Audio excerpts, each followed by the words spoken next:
আসসালামু আলাইকুম। আজকে আমরা এসএসসি হিসাব বিজ্ঞান প্রথম পত্র থেকে আর্থিক বিবরণী এই অধ্যায়ের উপর আরেকটি গুরুত্বপূর্ণ সৃজনশীল ম্যাথ সলভ করব। আজকে আমরা রাজশাহী বোর্ড 2024 সালের প্রশ্ন নং 2 সমাধান করব। যেহেতু আমরা এসএসসি হিসাব বিজ্ঞান প্রথম পত্র থেকে আর্থিক বিবরণী প্রস্তুত করতেছি, তার মানে এটি এক মালিকানা কারবারের আর্থিক বিবরণী। আমরা জানি এক মালিকানা কারবারের আর্থিক বিবরণী প্রস্তুতের লক্ষ্যে আমাদের প্রশ্নে একটা রেওয়া মিল থাকে। রেওয়া মিল মানে হিসাবের গাণিতিক শুদ্ধতা যাচাই করার জন্য হিসাব করার শেষের দিনে যে হিসাবটা বা যে বিবরণীটা, হিসাব বললে ভুল হবে, যে বিবরণী বা তালিকা প্রস্তুত করা হয় তাকে আসলে আমরা রেওয়া মিল বলি। যেহেতু এটি এক মালিকানা কারবার, তাই এক মালিকানা কারবারের রেওয়া মিলের ডেবিট দিকে আমরা জানি সম্পদ ব্যয় উত্তোলন আমরা লিখি এবং ক্রেডিট দিকে আয় দায় মূলধন লিখি। তাহলে রেওয়া মিলে যে ডেবিট দিকে যে দফাগুলো আছে এগুলো নাই সম্পদ, নাই ব্যয়, নাই উত্তোলন, এবং ক্রেডিট দিকে যে দফাগুলো আছে এগুলো নাই আয়, নাই দায়, নাই মূলধন। আমরা অঙ্ক করার শুরুতে রেওয়া মিলটা অত ডিটেলস চেক করব না, আমরা মূলত সমন্বয়গুলো খুব ভালোভাবে পড়ে নিব। এখন সমন্বয়গুলো কি বলছে অন্যান্য তথ্যাবলী। সমাপ্তি মজুদ মূল্যায়ন করা হয় 55,000 টাকা, বাজার মূল্য 62,000 টাকা। 2, সরঞ্জামের উপর ক্রমহ্রাসমান জের পদ্ধতিতে বার্ষিক 10% হারে অবচয় ধরতে হয়। এই ক্রমহ্রাসমান জের পদ্ধতি এটা আমাদের পরবর্তীতে কাজে লাগবে। এটা আমরা যখন আমাদের অঙ্ক করব, যখন লাগবে তখন আমি এটা নিয়ে ব্যাখ্যা দেব। 3, ডিসেম্বর 31 তারিখে গণনা দেখা যায় 1,800 টাকার সাপ্লাইস মজুদ আছে। 4, প্রদেয় নোটের সম্পূর্ণ বছরের সুদ বকেয়া রয়েছে। আমরা সমন্বয়গুলো পড়ে নিলাম। এখন আমরা সৃজনশীল প্রশ্ন সলভ করব।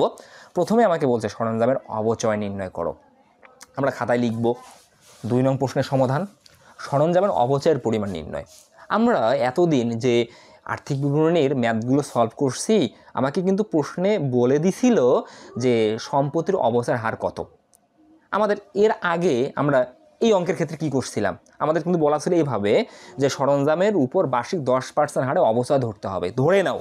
তখন আমরা কি করছিলাম, আমাদের রেওয়া মিলে যে সরঞ্জাম ছিল এই যে 1,85,000 টাকা, এর উপর আমি জাস্ট 10% কাটতাম, লিখতাম 1,85,000 টাকা।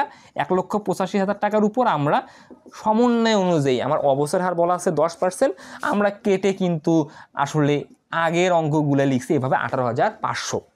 এই যে আমরা স্থায়ী সম্পত্তির রেওয়া মিলে যত থাকে তার উপর আমরা নির্দিষ্ট হার অ্যাপ্লাই করে যে টাকাটা পাই এটা কিন্তু আমাদের বার্ষিক অবচয়। এই পদ্ধতিটাকে বলা হয় সরলরৈখিক পদ্ধতি। আমরা যখন প্রশ্নে পদ্ধতি সম্পর্কে কোনো কিছু বলা থাকে না, আমাদের স্থায়ী সম্পত্তি রেওয়া মিলে যত আছে তার উপর যখন আমরা অবচয়ের হার অ্যাপ্লাই করি তখন যে টাকাটা আমরা পাই এটা সরলরৈখিক পদ্ধতিতে আমরা অবচয় পাই। কিন্তু এখানে কিন্তু আমাদের মেনশন করা আছে যে সরঞ্জামের উপর ক্রমহ্রাসমান জের পদ্ধতিতে বার্ষিক 10% হারে অবচয় ধরতে হবে। এখন ক্রমহ্রাসমান জের পদ্ধতিতে আমরা কিভাবে অবচয় নির্ণয় করব, তার আগে আমরা কিছু প্রয়োজনীয় তথ্য জেনে নিই। 1, ক্রমহ্রাসমান জের পদ্ধতিতে প্রতি বছর সম্পত্তির ক্রয় মূল্য বা পুস্তক মূল্য, ক্রয় মূল্য বলে ভুল, পুস্তক মূল্যের উপর অবচয় ধার্য করতে হয়। কারণ আমরা সরলরৈখিক পদ্ধতিতে ক্রয় মূল্যের উপর অবচয় ধরি। ওকে, আর ক্রমহ্রাসমান জের পদ্ধতিতে আমরা কি করব, সম্পত্তির পুস্তক মূল্যের উপর অবচয় ধার্য করব। এখন পুস্তক মূল্য এটা আরও সমার্থক নাম আছে, পুস্তক মূল্য যে কথা, বহি মূল্য একই কথা, লিখিত মূল্য একই কথা। এই পুস্তক মূল্য বা বহি মূল্য বা লিখিত মূল্য আমরা কীভাবে নির্ণয় করবো, বা জিনিসটা কি, এই যে 2, পুস্তক মূল্য সমান সম্পত্তির ক্রয় মূল্য মাইনাস পুঞ্জীবিত অবচয়। এই সম্পত্তির ক্রয় মূল্য আমি রেওয়া মিলে যে মূল্যটা পাবো এটা কিন্তু সম্পত্তির ক্রয় মূল্য। আমরা যদি এই রেওয়া মিলটা চেক করি, আমাদের সম্পত্তির ক্রয় মূল্য 1,85,000 টাকা, 1,85,000 টাকা। আর এই পুঞ্জীবিত অবস্থায় মানে কি, আমি এই যে সরঞ্জামটা ক্রয় করছি 1,85,000 টাকায়, ক্রয় করার পর আমি কতদিন পর্যন্ত ব্যবহার করছি। তারপর আমি কিন্তু এখানে অঙ্ক করতেছি 2023 সালের 31 ডিসেম্বর তারিখে। তবে 2023 সালটা আমাদের কাউন্ট হবে না, 2022 সালের ডিসেম্বর 31 তারিখ পর্যন্ত আমি কতদিন এই সম্পত্তিটা ব্যবহার করছি। যতদিন এই সম্পত্তিটা ব্যবহার করছি ততদিন পর্যন্ত এই সম্পত্তির আমরা ব্যবহারজনিত ক্ষয় মূল্যায়ন করছি, যেটাকে আমরা অবচয় নামে জানি। কারণ প্রতি বছর আমরা যত টাকা অবচয় বের করছি তত বছরের অবচয়ের সমষ্টিকে আমরা পুঞ্জীবিত অবচয় বলি। তাহলে পুঞ্জীবিত অবচয় মানে আসলে কিছুই না, এটা অবচয়ের সমষ্টি। আর এই পুঞ্জীবিত অবস্থাটাও রেওয়া মিলে থাকবে। আরে রেওয়া মিলে দেখো, তোমাদের এইখানে দেখো স্পষ্ট দেওয়া আছে পুঞ্জীবিত অবচয় সরঞ্জাম 22,000 টাকা। এটা হিসাব বিজ্ঞানের নিয়ম অনুযায়ী এটাকে আমরা বিপরীত সম্পদ বলি। তার মানে এটা কি করে, সম্পদকে কমায়। তাহলে পুঞ্জীবিত অবস্থায় 22,000 টাকা। এই 22,000 টাকা কীভাবে গঠিত হয়েছে, এই 22,000 টাকা গঠিত হয়েছে 2022 সালের ডিসেম্বর 31 তারিখ পর্যন্ত অবচয়ের সমষ্টি দ্বারা। 2023 সালের ডিসেম্বর 31 তারিখ পর্যন্ত না, কারণ আমি যে হিসাব করে অঙ্ক করব তার পূর্ববর্তী হিসাব করে শেষ পর্যন্ত অবচয়ের সমষ্টিকে আমরা পুঞ্জীবিত অবস্থায় বলবো। তাহলে আমার এখানে স্থায়ী সম্পত্তির ক্রয় মূল্য ছিল 1,85,000। আমি 2022 সালের 31শে ডিসেম্বর পর্যন্ত আমি সম্পত্তিটা ব্যবহার করে আমি মূল্য হ্রাস করছি বা ক্ষয় করছি 22,000। তাহলে আমি 22,000 টাকা বিয়োগ করি। আমি যে 22,000 টাকা বিয়োগ করি, আমি যে মূল্যটা পাবো এটাই হচ্ছে সরঞ্জামের পুস্তক মূল্য, বহি মূল্য বা লিখিত মূল্য। এইটা আসলে কি নির্দেশ করে? এই সম্পত্তির আয়ুষ্কাল আর যতদিন অবশিষ্ট আছে ততদিনের আসল মূল্য। এখন আমরা এখানে এই 1,63,000-এর উপর আমাদের প্রশ্ন অনুযায়ী যদি 10% অ্যাপ্লাই করি, তাহলে এটাকে আমরা বলবো ক্রমহ্রাসমান জের পদ্ধতিতে অবচয় কত দাঁড়াবে, বা কিভাবে আমরা ক্রমহ্রাসমান জের পদ্ধতিতে অবচয় নির্ণয় করলাম এটা। তাহলে আমরা ক্রমহ্রাসমান জের পদ্ধতিতে অবচয় নির্ণয়ের জন্য কী করব? আমরা সম্পত্তির পুস্তক মূল্য বের করব। সম্পত্তির পুস্তক মূল্য বের করার পর এই পুস্তক মূল্যের উপর যদি আমি শতকরা, প্রশ্নে যে প্রদত্ত শতকরা হার আছে সেটা অ্যাপ্লাই করি বা প্রয়োগ করি বা কাটি, যে টাকাটা পাবো এটাই হচ্ছে আমার ক্রমহ্রাসমান জের পদ্ধতিতে অবচয় নির্ণয়। তাই আমরা লিখব এই যে অবচয় ইকুয়াল সম্পত্তির ক্রয় মূল্য মাইনাস পুঞ্জীবিত অবচয়। তাহলে আমাদের প্রশ্নানুসারে রেওয়া মিলে সম্পত্তির ক্রয় মূল্য কত আছে? 1,85,000। পুঞ্জীবিত অবচয় রেওয়া মিলে কত আছে? 22,000, অর্থাৎ অবচয় সমষ্টি। তাহলে 1,85,000 থেকে 22,000 বিয়োগ করলে আমার 1,63,000। সমন্বয়ে কত পার্সেন্ট অবচয় ধরতে বলছে? 10%। তাহলে আমি 1,63,000-এর 10% কেটে আমি কত পাবো? 16,300 টাকা। এই 16,300 টাকাই হচ্ছে ক্রমহ্রাসমান জের পদ্ধতিতে 2023 সালের জন্য বার্ষিক অবচয়। আর আমি যদি এই 1,85,000-এর উপর 10% কাটি, এইটাকে আমরা বলবো সরলরৈখিক পদ্ধতিতে অবচয় নির্ণয়ের নিয়ম বা সরলরৈখিক পদ্ধতিতে বার্ষিক অবচয়ের পরিমাণ। তারপরে আমি রেওয়া মিলে যত টাকা আছে প্রতি বছর তত টাকার উপর যদি শতকরা হারে অবচয় নির্ণয় করি, এটা সরলরৈখিক পদ্ধতিতে অবচয় নির্ণয় করা। এবং আমি যদি প্রতি বছর পুস্তক মূল্যের উপর অবচয় নির্ণয় করি, তাহলে এটাকে আমরা বলবো ক্রমহ্রাসমান জের পদ্ধতিতে বার্ষিক অবচয় নির্ণয় করা। তাহলে আমরা খুব সহজে ক করতে পারলাম। এখন আমরা ক্ষয়ের সমাধান করব। ক্ষয়ে বলছে ডিসেম্বর 31, 2023 সালে সমাপ্ত বছরের বিশদ আয় বিবরণী প্রস্তুত করো। আমরা পূর্ববর্তী ক্লাস থেকে জেনে এসেছি বা আমরা জানি, আমরা আয় বিবরণী প্রস্তুত করি হিসাবকাল শেষে আর্থিক ফলাফল নির্ণয়ের জন্য, আর্থিক ফলাফল তথা নিট মুনাফা বা নিট ক্ষতির পরিমাণ নির্ণয়ের জন্য। আয় বিবরণী আমরা দুইভাবে নির্ণয় করি, একধাপ বিশিষ্ট আয় বিবরণী, বহুধাপ বিশিষ্ট আয় বিবরণী। আমরা যখন পণ্যের প্রতিষ্ঠান দেখব, আমাকে বহুধাপ বিশিষ্ট আয় বিবরণী প্রস্তুত করতে হবে। আমরা যদি এই প্রশ্নটার দিকে তাকাই, আমরা দেখতেছি আমাদের রেওয়া মিলে পণ্য ক্রয় বিক্রয় আছে কিনা একটু দেখি। আমরা রেওয়া মিলে এই যে আছে, আমাদের বিক্রয় আয় আছে, ক্রয় আছে, তার মানে এই প্রতিষ্ঠানটা হচ্ছে পণ্যের প্রতিষ্ঠান, তাই আমাদের রেওয়া মিলে ক্রয় বিক্রয় আছে। যেহেতু ক্রয় বিক্রয় আছে, তার মানে আমাকে বহুধাপ বিশিষ্ট আয় বিবরণী প্রস্তুত করার মাধ্যমে প্রতিষ্ঠানের হিসাবকাল শেষে নিট মুনাফা বা নিট ক্ষতি কত এটা আমাকে নির্ণয় করতে হবে। এখন আমরা আয় বিবরণীতে কী করি? আমরা আয়গুলোকে দেখে দেখে বা বুঝে বুঝে লেখার চেষ্টা করি, ব্যয়গুলোকে আমি বুঝে বুঝে লেখার চেষ্টা করি। আর যেহেতু এটা বহুধাপ বিশিষ্ট আয় বিবরণী, আয়গুলোকে আমরা 2টা ধাপে লিখব, ব্যয়গুলোকে আমরা 3টা ধাপে লিখব। তাই চলো কথা না বাড়িয়ে আমরা আয় বিবরণী করার চেষ্টা করি। আমরা লিখব খ, আগে লিখব প্রতিষ্ঠানের নাম। আমি লিখি নাই, জায়গা না থাকার কারণে প্রতিষ্ঠানের নাম লিখবা, তারপরে লিখবা আয় বিবরণী, বা লিখতে পারো তোমার এখানে যেহেতু বিশদ আয় বিবরণী আছে। আসলে এটা নট এ ম্যাটার, মূল বিষয়টা হচ্ছে তুমি দেখে নিবা পণ্যের প্রতিষ্ঠান হলে বহুধাপ বিশিষ্ট আয় বিবরণী, আর সেবামূলক প্রতিষ্ঠান হলে একধাপ বিশিষ্ট আয় বিবরণী। তা লিখবা আয় বিবরণী, তার নিচে লিখবা 2023 সালের 31শে ডিসেম্বর তারিখে সমাপ্ত বছরের জন্য। এখন আয় বিবরণী যেহেতু এটা বিশদ আয় বিবরণী মানে বহুধাপ বিশিষ্ট আয় বিবরণী, তাহলে আমরা বহুধাপ বিশিষ্ট আয় বিবরণীতে কী লিখি? প্রথমেই পরিচালন আয় লিখি। আর পরিচালন আয় বলতে আমরা বিক্রয়ের মাধ্যমে প্রাপ্ত আয়কে বুঝিয়ে থাকি, তাই আমরা লিখব পরিচালন আয়। লিখে আমরা দেখতেছি রেওয়া মিলে বিক্রয় আয় 6,87,500 আছে এবং রেওয়া মিলে বিক্রয় ফেরত আছে। আমরা কি জানি? রেওয়া মিলে বিক্রয় থেকে বিক্রয় ফেরত এবং বিক্রয় বারটা বাদ দিতে হয়, এবং সমন্বয়ে যদি বিক্রয় রিলেটেড আর কোনো কাজ থাকে যোগ বিয়োগ করে আমাকে নিট বিক্রয়ের পরিমাণ নির্ণয় করতে হয়। তার প্রথমেই আমরা লিখব রেওয়া মিল থেকে বিক্রয়। বিক্রয় আমাদের আছে রেওয়া মিলে 1,87,500, এটা লিখব। সেখান থেকে রেওয়া মিলে বিক্রয় ফেরত বাদ দেবো 8,000। তারপর আমি এই বছরের টোটাল 6,87,500 টাকায় পণ্য বিক্রয় করছি, এবং এই 6,87,500 টাকা থেকে কাস্টমার আমাকে নিম্নমানের জন্য 8,000 টাকার পণ্য ফেরত দিছে, তাহলে আমাদের এই বছরে নিট বিক্রয়ের পরিমাণ কত? আমি যদি মাইনাস করি বিক্রয় ফেরত, তাহলে আমি নিট বিক্রয়ে পেয়ে যাব। তাহলে আমি 6,87,500 থেকে 8,000 টাকা ফেরত বিয়োগ করলাম, করে আমি নিট বিক্রয় পেলাম 6,79,500।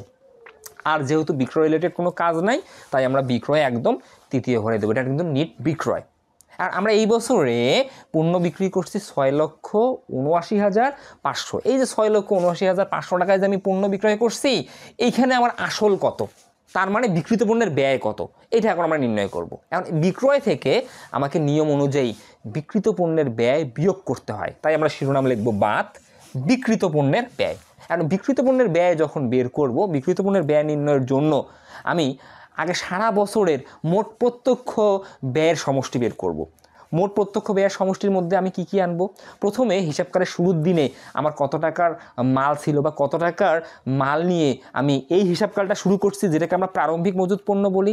তার সাথে সারা বছরের ক্রয়, নিট ক্রয় আমরা যোগ করব, তার সাথে আমরা ক্রয় সংক্রান্ত ব্যয় যোগ করব, করলে আমরা মোট প্রত্যক্ষ ব্যয় পাবো বা বিক্রয়যোগ্য পণ্যের ব্যয় পাবো। তাই চলো আমরা এই কাজটাই করি। প্রথমেই আমরা দেখব আমাদের রেওয়া মিলে প্রারম্ভিক মজুত পণ্য কত। এই দেখো, প্রারম্ভিক মজুত আমার 42,000 টাকা। তার মানে আমি 2023 সালের হিসাবকালটা শুরু করছি আমার দোকানে 42,000 টাকার মাল নিয়ে। তাহলে আমরা লিখবো প্রথমে বিক্রিত পণ্যের ব্যয় নির্ণয়ের লক্ষ্যে প্রারম্ভিক মজুত পণ্য আমরা দ্বিতীয় ঘরে দেবো 42,000 টাকা। তারপরে নির্ণয় করব আমি নিট ক্রয়। তাহলে আমি রেওয়া মিলে আগে দেখি ক্রয় কত। রেওয়া মিলে দেখতেছি আমার ক্রয় আছে 4,97,100। এটা থেকে আমি নিট ক্রয় বের করবো। মানে কি? ক্রয় থেকে রেওয়া মিলে যদি ক্রয় ফেরত থাকে বাদ দিব, ক্রয় বাট্টা থেকে বাদ দিব, সমন্বয়ে যদি ক্রয় রিলেটেড কোনো কাজ থেকে আমি যোগ বিয়োগ করব। করার পর দেন আমি যে টাকাটা পাবো, এটাই হচ্ছে আসলে এই বছরের প্রকৃত ক্রয়, যেটাকে আমরা নিট ক্রয় নামে জানি। তাহলে আমরা এই অঙ্কে দেখতেছি রেওয়া মিলে ক্রয় ফেরত, ক্রয় বাট্টা নাই, সমন্বয়ে ক্রয় রিলেটেড কাজ নাই, তাই আমি ক্রয় লিখবো একদম দ্বিতীয় ঘরে। এইটাই আমাদের নিট ক্রয়, মানে এখানে মোট ক্রয় যত, নিট ক্রয় তত। কেন? আমাদের কোনো কাজ নাই, এটাই প্রকৃত ক্রয়। তাহলে আমি প্রথমে লিখলাম প্রারম্ভিক মজুত পণ্য, তারপরে লিখলাম নিট ক্রয়। এখন আমরা দেখব আমাদের রেওয়া মিলে ক্রয় সংক্রান্ত কোনো ব্যয় আছে কিনা। এখন ক্রয় সংক্রান্ত ব্যয় আমরা কি জানি? যেমন আমরা জানি পরিবহন, আমরা জানি রপ্তানি শুল্ক ব্যতীত যে কোনো শুল্ক, আমরা জানি জাহাজ ভাড়া, আমরা জানি ডক চার্জ, পণ্যের খালাস ব্যয়। তাহলে আমরা এই অঙ্কে কিন্তু এই আইটেমগুলো বা এই দফাগুলো দেখছি না, তাই আমরা লিখবো না। তাহলে আমি কি বললাম?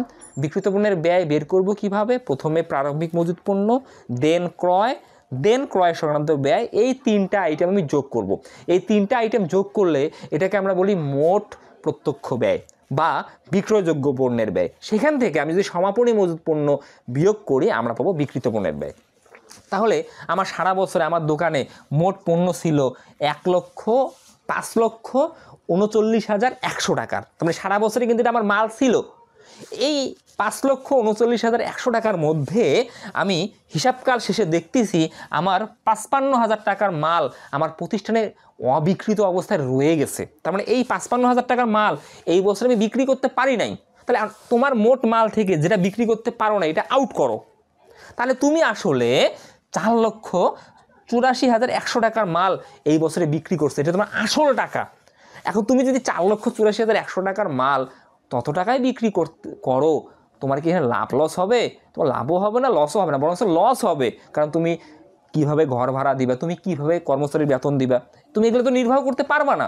তাই তোমাকে কি করতে হবে? এই 4,84,100 টাকার মাল তোমাকে বেশি টাকায় বিক্রি করতে হবে। তুমি এখানে 6,79,500 টাকায় বিক্রি করছো। তাহলে বিক্রিত পণ্যের ব্যয় নির্ণয়ের জন্য তুমি কি করবা? তাহলে এই যে তুমি মোট ব্যয় পেলা, প্রত্যক্ষ মোট ব্যয় পেলা, তিনটা সমষ্টি, এখান থেকে সমাপনী মজুত পণ্য বিয়োগ করবা। সমাপনী মজুত পণ্য তোমাদের সমন্বয় আছে। এই দেখো, সমাপ্তি মজুত মূল্যায়ন করা হয় 55,000 টাকা, বাজার মূল্য 62,000 টাকা। এই 2 টাকার মধ্যে তুমি কমটা মূল্যায়ন করবা। তাহলে তুমি সমাপনী মজুত পণ্য নিবা এই 55,000 টাকা করেই তুমি এখানে আসলে বিক্রিত পণ্যের ব্যয় পাচ্ছ। আর বিক্রিত পণ্যের ব্যয় মানে কি? তুমি যে 6,79,500 টাকায় পণ্য বিক্রি করলা, তার মধ্যে আসল কত। তাহলে তুমি 4,84,100 টাকার মাল 6,79,500 টাকায় বিক্রি করছো। তাহলে তোমার এখন মোট লাভ বা লাভ কত হয়েছে? তোমার লাভ হয়েছে 1,95,400 টাকা। এটাকেই আমরা মোট মুনাফা নামে জানি। তার মানে আমরা কিন্তু অলরেডি 2টা ধাপ সম্পূর্ণ করলাম। প্রথমে লিখলাম পরিচালনা আয়, তারপরে লিখলাম বিক্রিত পণ্যের ব্যয়। এই দুটো ধাপ থেকে আমি একটা ফলাফল পেলাম, এটাকে আমরা বলি মোট মুনাফা। এইখান থেকে আমরা পরিচালন ব্যয় বাদ দিই। আর পরিচালন ব্যয় মানে কি? কারবার পরিচালনা করতে গিয়ে যে ব্যয়টা হয়, এটা আসলে দুই ধরনের ব্যয়ের সমষ্টি। একটা হচ্ছে বিক্রয় ও বন্টন ব্যয়, আর একটা হচ্ছে অফিস ও প্রশাসনিক ব্যয়। এখন আমরা দেখবো এই অঙ্কে আমাদের পরিচালন ব্যয়গুলো কী কী আছে। শুরু থেকে আমরা আসবো, শুরু থেকে আসি। নগদ, এটা আমাদের সম্পদ, চলতি সম্পদ, প্রাপ্য হিসাব চলতি সম্পদ। প্রারম্ভিক মজুত পণ্য, এটা প্রত্যক্ষ খরচ, এটা হয়ে গেছে। অফিস সাপ্লাইস, এটা আসলে পরিচালন খরচ হবে, পরে আসবে, এটা আমরা আপাতত দেখবো না, আপাতত সম্পদ অবস্থায় আছে। সরঞ্জাম তো সম্পদ। ক্রেডিট তো আমরা দেখবো না, উত্তোলন নেবো না। বিক্রয় ফেরত তো হয়ে গেছে, ক্রয় হয়ে গেছে। এই দেখো বেতন খরচ 40,000 টাকা আছে, আমরা বেতন খরচ লিখবো। দেখো বেতন খরচ প্রথম ঘরে লিখবো 40,000, কারণ বেতন খরচের কাজ আছে। আমরা জানি যে ব্যয় বা আয়ের ক্ষেত্রে যদি রেওয়া মিলে যত টাকা আছে, সেটার ক্ষেত্রে ব্র্যাকেটে যদি মাস থাকে, না এখানে বকেয়া আছে অথবা এখানে অগ্রিম আছে। আমরা মূলত এখানে যে রেওয়া মিলটা দেখতেছি, এই রেওয়া মিলটা কিন্তু একটা নির্দিষ্ট হিসাব কালার। সেই হিসাব কালারটা হতে পারে 1 মাস, হতে পারে 3 মাস, হতে পারে 6 মাস, হতে পারে 12 মাস। আমি যে অঙ্কটা করতেছি, এখানে রেওয়া মিলটা আমি প্রস্তুত করছি 2023 সালের ডিসেম্বর 31 তারিখে। তার মানে জানুয়ারি 1 তারিখ থেকে ডিসেম্বর 31 তারিখ পর্যন্ত এখানে 12 মাসের জন্য রেওয়া মিলটা প্রস্তুত করা হয়েছে। এখন তুমি তোমার কর্মচারীকে বেতন দিয়েছো 10 মাসের জন্য 40,000 টাকা, তো 10 মাসের বেতন দিয়েছো 40,000 টাকা। তুমি এখানে অঙ্কটা করতেছো 12 মাসের জন্য, তাহলে তোমার কর্মচারী তোমাকে 12 মাসের সেবা দিছে, তুমি বেতন দিছো কয় মাসের? 10 মাসের। রেওয়া মিলে যেটা আছে, এটা নগদ পরিশোধ। তুমি দেও নাই কয় মাস? 2 মাস। এই 2 মাস বকেয়া আছে। তুমি কিভাবে লিখবা? লিখবা বেতন প্রথম ঘরে 40,000 টাকা, এটা কয় মাসের? 10 মাসের। তা 10 মাসের জন্য যদি 40,000 টাকা হয়, তাহলে প্রতি মাসে কত? 10 দিয়ে ভাগ করো, প্রতি মাসে পেয়ে যাবো ঐকিক নিয়মে। তাহলে প্রতি মাসে কত? 4,000। কয় মাসের বকেয়া আছে? 2 মাসের। কেন? কারণ তুমি 2 মাসের বেতন পরিশোধ করো নাই, তাহলে গুণন দাও 2, তাহলে কত টাকা? 8,000 টাকা। এই 8,000 টাকা কি আসলে? এই 8,000 টাকাই হচ্ছে বকেয়া বেতন। তাহলে আমরা সমন্বয়ে যদি কোনো ব্যয় বকেয়া থাকে, আমরা কি করি? যোগ করি। কারণ ব্যয় বকেয়া আছে মানে কি, একবার ওটাকে ব্যয় হিসাবের বইতে লিপিবদ্ধ করা হয়নি, আরেকবার চলতি দায় হিসেবে লিপিবদ্ধ করা হয়নি। তাই তুমি লিখবা বেতনের সাথে যোগ বকেয়া, কত লিখবা? 8,000। তাহলে এখন তোমার হিসাবভুক্ত হবে বেতন কত? 48,000। এটাই হচ্ছে তোমার পরিচালন ব্যয়। তারপরে মেরামত খরচ, সমন্বয়ে কোনো কাজ নাই, লিখবা মেরামত খরচ, লিখবা হচ্ছে 34,000 টাকা। মেরামত খরচের পর কই আছে? ভাড়া খরচ, লিখবা তুমি ভাড়া খরচ, কত লিখবা? 42,000 টাকা। এই 42,000 টাকা আছে লিখবা। তাহলে আর কিন্তু রেওয়া মিলে তোমার কোনো পরিচালন ব্যয় নেই। এখন তুমি সমন্বয়ে গিয়ে চেক করো, 1 নম্বর সমন্বয় হবে না, 2 নম্বর সমন্বয় এটা আসবে। এটা সরঞ্জামের উপর ক্রমহ্রাসমান জের পদ্ধতি অবচয় ধরতে বলছে। এটা তুমি কিন্তু কয়ে বের করছো, তুমি সরঞ্জামের অবচয় কয়ে বের করছো, কত চেক করবা? 16,300 টাকা। তুমি লিখবা, আমি শেষে লিখছি এটা একটু, সরঞ্জামের অবচয়, এই যে 16,300 টাকা। এটা পরিচালন ব্যয়। স্থায়ী সম্পত্তির অবচয়, স্থায়ী সম্পত্তির অবলোপন, এটা পরিচালন ব্যয়। তাহলে লিখবে সরঞ্জামের অবচয়। এটা কিন্তু আসলে ক থেকে প্রাপ্তটা লিখলে ভালো হবে, ক হতে প্রাপ্ত। ওকে। তারপরে 3 নম্বর সমন্বয়ে কি বলছে? ডিসেম্বর 31 তারিখে গণনা দেখা যায় 1,800 টাকার সাপ্লাইস মজুদ আছে। এই দেখো আমরা এটা স্কিপ করে গেছি। আমাদের এখানে অফিস সাপ্লাইস ছিল 6,200 টাকা। অফিস সাপ্লাইস মানে কি?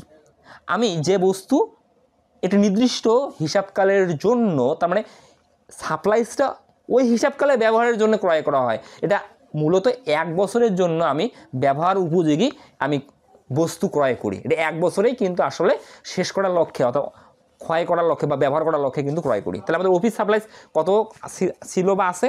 6,200 টাকা আছে। এই যে আমাদের অফিস সাপ্লাইসে 6,200 টাকা রেওয়া মিলে আছে, এই 6,200 টাকার মধ্যে আমি হিসাবকাল শেষে দেখতেছি আমার অব্যবহৃত আছে, মানে ব্যবহার করতে পারিনি। এই দেখো ডিসেম্বর 31 তারিখে গণনা দেখা যায় 1,800 টাকার সাপ্লাইস মজুদ আছে। এই মজুদ আছে মানে কি? হিসাবকালের শেষের দিনে এটা অব্যবহৃত অবস্থায় আছে। তাহলে আমার সাপ্লাই ছিল কত? 6,200। 6,200 টাকার মধ্যে অব্যবহৃত কত? 1,800। তাহলে সাপ্লাইস ব্যবহার হয়েছে কত? তাহলে বিয়োগফলটাই। তাহলে আমি লিখবো সাপ্লাইস খরচ, আমি ব্র্যাকেটে লিখবো 6,200 মাইনাস 1,800, কারণ আমি 6,200 টাকা সাপ্লাইস ক্রয় করছি, এটা আমি রেওয়া মিলে দেখাইছি। দেখিয়ে আমি হিসাবকাল শেষে দেখতেছি আমার সাপ্লাইস মজুদ আছে কত? 1,800। তাহলে এই হিসাবকালে আমার সাপ্লাইস ব্যবহার হলো, যে উদ্দেশ্যে ক্রয় করছে ব্যবহার করার জন্য, ব্যবহার হলো কত? 4,400। যতটুকু সাপ্লাইস ব্যবহার হয়েছে অতটুকু পরিচালন ব্যয়, যতটুকু ব্যবহার হয়নি ততটুকু চলতি সম্পদ। তাহলে আমি সাপ্লাইস ক্রয় করছি 6,200, এই 6,200-র মধ্যে ব্যবহার হয়নি কত? 1,800। তাহলে ব্যবহার হয়েছে কত? 4,400। এই 4,400ই হচ্ছে আমাদের পরিচালন ব্যয়। আর এই অবশিষ্ট 1,800 টাকা যেহেতু ব্যবহার হয় নাই, এটা আমাদের তোমার হচ্ছে চলতি সম্পদ। ওকে, তাই আমি 4,400 টাকার করে লিখছি। তাহলে আমাদের এই অঙ্কে আর কোনো পরিচালন ব্যয় নেই। 4 নম্বরটা ব্যয়, বাট এটা অপরিচালন ব্যয়। তাহলে এখন আমি যদি এই ব্যয়গুলোকে যোগ করি, তাহলে আমি পাবো 1,44,700। এখন আমাদের মোট মুনাফা থেকে ওই পরিচালন ব্যয় বাদ দাও, আমি শিরোনাম লিখছি কি বাদ পরিচালন ব্যয়, বাদ দিই, বাদ দিলে আমি পাচ্ছি 50,700। এই 50,700কে হিসাব বিজ্ঞানের ভাষায় বলা হয় পরিচালন মুনাফা। তাহলে পরিচালন মুনাফা আমরা কীভাবে পাবো? আমরা মোট মুনাফা থেকে পরিচালন ব্যয় বিয়োগ করার মাধ্যমে। এটা কিন্তু আমাদের 3 নম্বর ধাপ করে রেজাল্ট পেলাম, পরিচালন মুনাফা। তাহলে পরিচালন মুনাফা কীভাবে পাচ্ছি? মোট মুনাফা থেকে আমরা পরিচালন ব্যয় বিয়োগ করার মাধ্যমে আমরা পরিচালন মুনাফা বা ক্ষতি পাবো। যেহেতু আমাদের এইখানে মোট মুনাফা বেশি আর পরিচালন ব্যয় কম, তাহলে ব্যয় থেকে আয় থেকে ব্যয় বিয়োগ করে আয়ের অতিরিক্ত অংশটাই হচ্ছে আমাদের পরিচালন মুনাফা। এই পরিচালন মুনাফার সাথে আমাদের এই রেওয়ামিল বা সমন্বয়ে যদি অপরিচালন আয় থাকতো আমি যোগ করতাম, যেহেতু নাই আমি যোগ করলাম না। আর যেহেতু এটা বিশদ বা বহুধা বিশিষ্ট আয় বিবরণী, তাই পঞ্চম ধাপে আনবো আমরা অপরিচালন ব্যয়। আমাদের এই অঙ্ক অপরিচালন ব্যয় একটা আছে, এই লিখবো বাদ অপরিচালন ব্যয়। আর অপরিচালন ব্যয় আমরা দেখতেছি না একটা আছে। আমরা অপরিচালন ব্যয় বলতে সবচেয়ে নিয়মিত আইটেম জানি সুদ বাবদ যে কোনো ব্যয়। এই দেখো 10% প্রদেয় নোট, এই যে 40,000 টাকা আছে। 10% প্রদেয় নোট মানে কি? মানুষ আমার কাছে টাকা পাবে এটা লিখিত ভিত্তিতে। এখন এটা হতে পারে আমি বাকিতে পণ্য ক্রয় করছি, মানুষ আমার কাছ থেকে স্ট্যাম্পের সিগনেচার নিচ্ছে, অথবা আমার হতে পারে এমন আমি ব্যাংক থেকে ঋণ নিছি, ব্যাংক আমার কাছে স্ট্যাম্পের সিগনেচার নিছে। প্রদেয় নোট মানে মানুষ আমার কাছে টাকা পাবে, এটা স্ট্যাম্পে লেখা আছে, এর এগেনিস্টে আসলে আমাকে সুদ দিতে হয়। তাহলে প্রদেয় নোটের কত পার্সেন্ট সুদ? 10%। তাহলে 40,000-এর 10% আমরা নির্ণয় করি। 40,000-এর 10% আমরা যদি নির্ণয় করি, আসলে আমার 40,000-এর 10% 4,000। আর এইখানে আসলে কোনো তারিখ নাই, তাহলে ধরে নিতে হবে যে তুমি এই বছর পুরো সুদ দেখাবা। যদি তারিখ থাকতো সুদটা আমরা বের করি তারিখ অনুযায়ী। আবার সমন্বয়ে বলা আছে যে সম্পূর্ণ সুদ, এই যে প্রদেয় নোটে সম্পূর্ণ বছরের সুদ বকেয়া রয়েছে। তাহলে সমন্বয়ে যদি বলে যে পুরো সুদ বকেয়া আছে, সমন্বয়ে আছে মানে কি? একবার এটা ব্যয় হিসাবের বইতে লিপিবদ্ধ করা হয়নি, আরেকবার এটা চলতি দায় হিসাবের বইতে লিপিবদ্ধ করা হয়নি। তাই তুমি লিখবা যে প্রদেয় নোটের সুদ কত টাকা লিখবা? 4,000 টাকা লিখবা। প্রদেয় নোটের সুদ যে বাদ অপরিচালন ব্যয়, প্রদেয় নোটের সুদ লিখবা 4,000 টাকা। তাহলে এখন যেহেতু এখানে অপরিচালন ব্যয় একটা, তাহলে এই পরিচালন মুনাফা 50,700 টাকা থেকে তুমি 4,000 টাকা বাদ দাও, ব্যয় বাদ দাও, কারণ ব্যয় মানে হিসাব বিজ্ঞানে বাদ যাবে। আয়ের সাথে ব্যয় সম্পর্কে কি? বিপরীতমুখী। আয় থেকে ব্যয় অলওয়েজ বাদ যায়। তাহলে 50,700 টাকা থেকে যদি 4,000 টাকা বাদ দেয়, তাহলে আমার এইটাই হচ্ছে নিট মুনাফা 46,700 টাকা। তাহলে আমরা ক খুব সহজে করে ফেলতে পারলাম। তাহলে আমরা খ করে ফেলতে পারলাম। খ কি করতে বলছে আমাকে? বিশদ আয় বিবরণী। আয় বিবরণী কেন প্রস্তুত করি? হিসাবকাল শেষে আর্থিক ফলাফল তথা নিট মুনাফা বা নিট ক্ষতি নির্ণয়ের জন্য। তাহলে আমরা নির্ণয় করতে পারছি। ওকে, আমাদের খ ডান। এখন আমরা গয়ের সমাধান করব। গয়ে বলছে বছর শেষে মোট সম্পত্তির পরিমাণ নির্ণয় করো। আমরা আর্থিক বিবরণী অধ্যায়ে মূলত আমাদের করণীয় কি? আমাদের মূলত করণীয় 3টা। আয় বিবরণী প্রস্তুত করতে হয়, মূল করণীয় কথা বলতেছি আমি। মালিকানা সত্ত্ব বিবরণী প্রস্তুত করতে হয় এবং আর্থিক অবস্থার বিবরণী প্রস্তুত করতে হয়। আমাকে একজন শিক্ষার্থী হিসেবে এই যে আমাকে 3টা বিবরণী প্রস্তুত করতে হয় আর্থিক বিবরণী অধ্যায়ে, এই 3টা বিবরণীর ডিটেলস জানতে হবে। আমরা আয় বিবরণী কেন প্রস্তুত করি, কখন প্রস্তুত করি? আমরা আয় বিবরণী প্রস্তুত করি হিসাবকাল শেষে আর্থিক ফলাফল তথা নিট মুনাফা বা নিট ক্ষতি নির্ণয়ের জন্য। আমরা মালিকানা সত্ত্ব বিবরণী কেন প্রস্তুত করি? মালিকানা সত্ত্ব বিবরণী এই জন্য প্রস্তুত করি, আমি মালিক, আমার প্রতিষ্ঠানে সম্পদের উপর আমার অধিকার কত, তার মানে আমার অংশ কত টাকা প্রতিষ্ঠান হিসাবকাল শেষে রয়ে গেল বা আছে, এটা জানার জন্য আসলে মালিকানা সত্ত্ব বিবরণী প্রস্তুত করে থাকি। আমরা আর্থিক অবস্থার বিবরণী কেন প্রস্তুত করে থাকি? আমরা একটা নির্দিষ্ট তারিখে কারবারে মোট কত টাকার সম্পদ আছে এবং কত টাকার দায় ও মালিকানা সত্ত্ব আছে, এটা জানার জন্য আমরা মূলত আর্থিক অবস্থার বিবরণী প্রস্তুত করে থাকি। তাহলে আর্থিক অবস্থার বিবরণী প্রস্তুত করার মাধ্যমে আমরা কি জানতে পারি? একটা ব্যবসায় প্রতিষ্ঠানে একটা নির্দিষ্ট তারিখ শেষে বা তারিখে কত টাকার মোট সম্পদ আছে, কত টাকার মোট দায় ও মালিকানা সত্ত্ব আছে, যেটাকে আসলে আমরা হিসাব সমীকরণ বলি। হিসাব সমীকরণ বলতে আমরা কি জানি? এ সমান এল প্লাস ওই। মানে কি? এ বলতে সম্পদ, এল প্লাস ওই বলতে দায় যোগ মালিকানা সত্ত্ব। তাহলে এই সম্পদ, দায় যোগ মালিকানা সত্ত্ব এটা নির্ণয় করি কোথায়? আর্থিক অবস্থার বিবরণীতে। তাহলে এখানে তোমাকে কিন্তু বলছে বছর শেষে মোট সম্পত্তির পরিমাণ নির্ণয় করো, মানে আলটিমেটামলি তোমাকে আর্থিক অবস্থার বিবরণী থেকে এই লেফট সাইড, এটা কিন্তু আসলে আমাদের লেফট সাইডের মোট সম্পদের পরিমাণ নির্ণয় করতে বলছে বা লেফট সাইডের এলিমেন্টের মান বের করতে বলছে। তাহলে এখানে তোমাকে আগে জানতে হবে যে মোট সম্পদ মানে আমি কোথায় বের করব? আর্থিক অবস্থার বিবরণীতে। তাই আমি লিখব গ, লিখে লিখব প্রতিষ্ঠানের নাম, আর্থিক অবস্থার বিবরণী ব্র্যাকেটে লিখতে পারো আংশিক, যেহেতু পুরোটা করতেছো না তার নিচে লিখবে 2023 সালের 31শে ডিসেম্বর তারিখের জন্য, এটা একদিনের জন্য করা হবে। তুমি শুধু এখানে লেফট সাইডের মোট টাকাটা বের করবা। তুমি লিখবা টাকার ঘর 3টা, লিখবা ভিতরে সম্পদ। এখন তুমি যে সম্পদ লেখো, সম্পদ ওই নির্দিষ্ট তারিখে 4টা শ্রেণীতে লিখবা। প্রথমে লিখবা চলতি সম্পদগুলো, চলতি সম্পদের মোট টাকা পাবা। তারপরে লিখবা দীর্ঘমেয়াদী সম্পদ, এটা শুধু একটাই হয়, বিনিয়োগ। তুমি একদম তৃতীয় ঘরে দিবা, ওটা 2 নম্বর সিরিয়াল বা 2 নম্বর শ্রেণী। তৃতীয়তে লিখবা স্থায়ী সম্পদ। স্থায়ী সম্পদ কোনগুলো? স্থায়ী সম্পদ ভূমি, দালান, কলকাবজা, আসবাবপত্র, ইজারা সম্পত্তি, এগুলো স্থায়ী সম্পদ। স্থায়ী সম্পত্তি লিখে তার যোগফলটা নিবা। তাহলে প্রথমে লিখলে চলতি সম্পদ, তারপরে দীর্ঘমেয়াদী সম্পদ, তারপরে স্থায়ী সম্পদ, তারপরে লিখবো অলিক সম্পদ। অলিক সম্পদ হিসেবে আসলে ফার্স্ট পেপারে শুধু আমরা লিখি বিলম্বিত বিজ্ঞাপন। ওকে, তাহলে আমরা এখন মোট সম্পত্তি নির্ণয়ের লক্ষ্যে আমরা লিখলাম সম্পদ। আমরা প্রথমে চলতি সম্পদ লিখব, আমাদের রেওয়া মিল এবং সমন্বয় মিলে 2 জায়গা থেকে। এখন চলতি সম্পদ আমি যদি প্রশ্ন অনুযায়ী যাই তাহলে আমাদের আসলে অনেক কিছু স্কিপ হতে পারে বা আসলে আমি ভুলেও না লিখতে পারি। এই জন্যে আমি কি করব, আগে জানার চেষ্টা করব যে একটা ব্যবসায় প্রতিষ্ঠানে চলতি সম্পদগুলো কি নিয়ে গঠিত হয়। চলতি সম্পদগুলো মূলত গঠিত হয় যেগুলো নিয়ে একটা করে বলবো, দেখবো আর লিখবো। চলতি সম্পদের মধ্যে প্রথমে আমি আনবো নগদ টাকা বা নগদ অর্থ, যেটাকে আমরা হাতে নগদ তহবিল এগুলো নামে জানি। এই যে নগদ আমাদের আছে 28,700, এটা সবসময় রেওয়া মিলে থাকবে। তাহলে আমরা প্রথমে লিখবো চলতি সম্পদ, লিখে লিখবো নগদ লিখবো 28,700 রেওয়া মিলে যত আছে। নগদ লেখার পর আমরা দেখবো রেওয়া মিলে ব্যাংক জমা আছে কিনা। রেওয়া মিলে থাকবে, এটা সবসময় ব্যাংক জমা রেওয়া মিলে, মানে আমরা আমাদের সিরিয়ালে যাবো, নাই লিখবো না। তারপরে আনবো প্রাপ্য বিল বা প্রাপ্য নোট, এটাও এই অঙ্কে নাই, লিখবো না।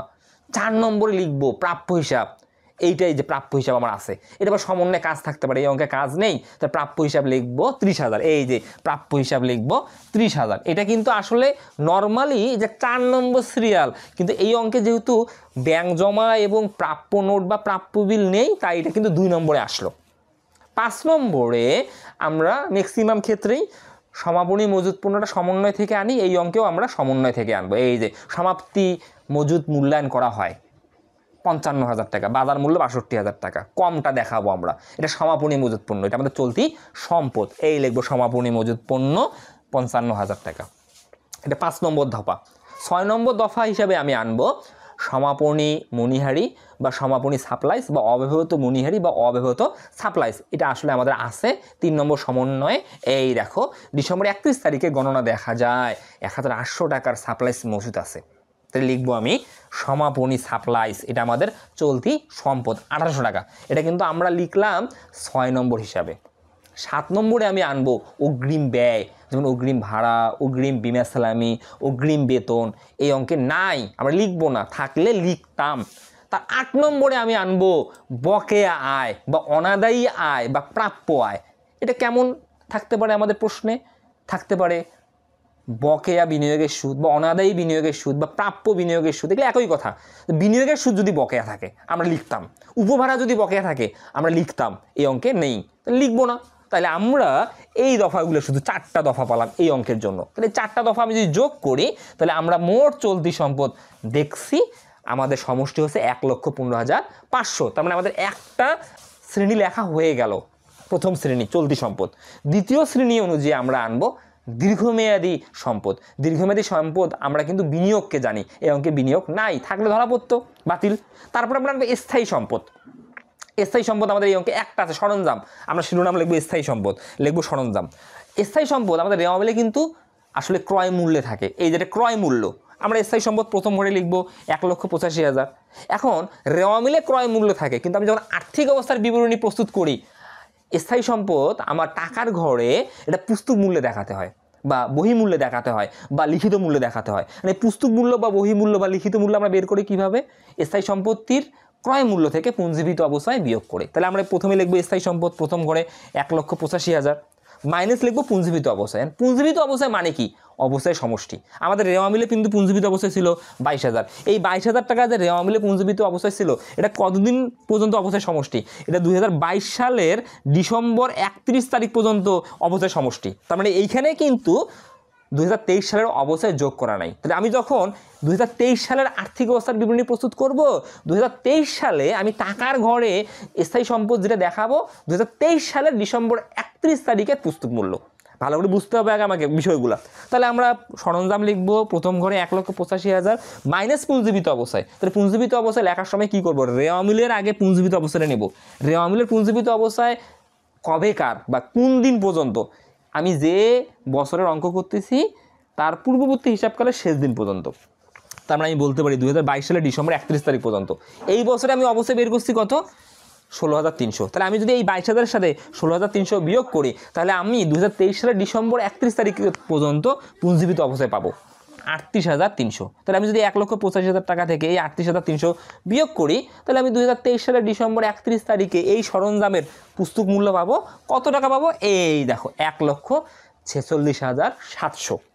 আমাদের যেহেতু আর কোনো স্থায়ী সম্পদ নাই, তাই আমি সরাসরি তৃতীয় ঘরে দিছি। তাহলে স্থায়ী সম্পদ আমরা যখন আর্থিক অবস্থার বিবরণীতে প্রদর্শন করব, এটা অলওয়েজ পুস্তক মূল্যে আমি লিপিবদ্ধ করব। আর পুস্তক মূল্য নির্ণয় করব কিভাবে, আমরা স্থায়ী সম্পত্তি ক্রয় মূল্য থেকে পুঞ্জীবিত অবস্থায় বিয়োগ করবো। এই পুঞ্জীবিত অবস্থায় আসলে 2টা টাকার সমষ্টি, এক রেওয়া মিলে পুঞ্জীবিত অবস্থায় থাকবে, আর চলতি বছরে আমি যে অবস্থাটা কাটছি এই 2টা টাকা যদি যোগ করি, এই 2টা টাকার সমষ্টিকেই আমরা বলবো এই বছরের পুঞ্জীবিত অবস্থায়। তাহলে এই বছরের পুঞ্জীবিত অবস্থায় 38,300, এটা বিয়োগ করে আমরা পুস্তক মূল্য পেলাম 1,46,700। এটাই আসলে স্থায়ী সম্পত্তির সমষ্টি, কারণ এখানে স্থায়ী সম্পত্তি একটা। তাহলে এখন আমি চলতি সম্পদের সাথে স্থায়ী সম্পত্তি যোগ করি, আর এই অঙ্কে তো আমাদের অলিক সম্পদ মানে বিলম্বিত বিজ্ঞাপন নাই, আমি লিখলাম না। তাহলে আমি যদি এই চলতি সম্পদ আর স্থায়ী সম্পদ যোগ করি, তাহলে আমি মোট সম্পদ দেখতেছি আমরা পেলাম 2,62,200। তাহলে আমি ডিটেলসটা বেসিক সহ বুঝালাম, এই জন্য একটু সময় লাগতেছে, সময় লাগুক, তোমরা বোঝার চেষ্টা করো যাতে তোমরা অ্যাকাউন্টিংয়ে